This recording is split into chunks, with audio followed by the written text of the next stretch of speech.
ciidamada nabad sugidda qaranka qaybtooda ka howlgala deegaanada galmudug ayaa maanta xarunta madaxtooyada galmudug ee magaalada cadaado ku soo bandhigay Lucy Nakuweru oo ah gabar Kenyan oo 2 sano u qafaalneed koox burcad ah iyagoona ciidamadu ay ku guuleysteen howlgal xalay ay ka sameeyeen koonfurta gobolka mudug inay ku soo furtaan haweeneydan u dhalatay wadanka Kenya.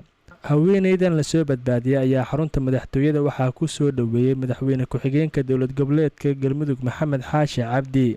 Lucy Nakuweru ayaa sheegtay in kooxo manaxyaal ay u afduubneed isla markaana ay haatan ku faraxsan tahay in laga soo badbaadiyay.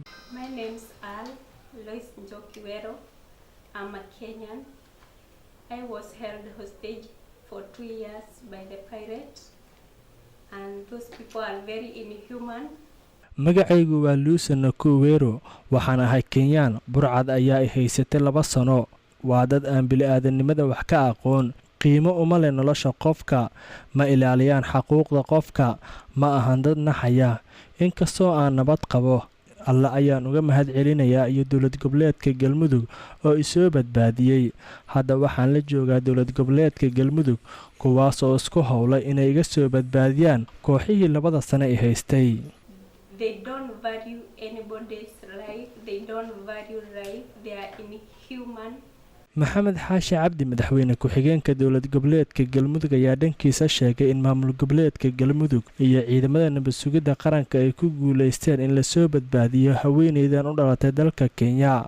waxaa maanta nalagu keenay xafiiskeena Miss Lucy Nakuweru oo ahayd gabar u dhalatay dalka Kenya oo runtii muddo 2 sano ku xirnayd maareed Paris ama burcadbadeed.